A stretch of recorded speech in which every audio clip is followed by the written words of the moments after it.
મારા ગુરુદેવ 1738 વર્ષના છે, હયાત છે. નામ લેવું શક્ય નથી, કારણ કે શક્તિપાત ગુરુનું અમારી પરંપરામાં નામ નથી લેતા. ગુરુ શક્તિપાતના ગુરુ પતિ સમાન હોય. શક્તિપાતની દીક્ષા મળવી સહેલી ન હોય.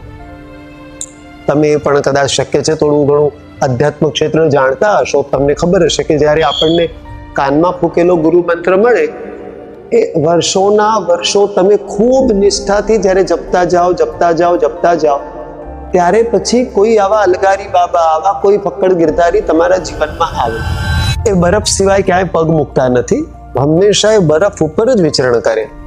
અચ્છા, 1737 વર્ષનું જે આપણે એમનું અત્યાર સુધી આયુષ્ય પૂર્ણ થયું ને 38મું ચાલી રહ્યું છે કહીએ, આ એમનું સંન્યાસી આયુષ્ય. સાદગી અને સરળતા, પોતાની ભૂલ સ્વીકારવાનો ગુણ અને બહુ સારી ભાષામાં સામેવાળાને આની ભૂલ બતાવવાનો ગુણ, આ 4 ગુણ પણ જો કોઈનામાં આવી જાય તો એ માણસ ભલે જીન્સનું પેન્ટ અને શર્ટ પહેરતો હોય, એ સંત જ છે.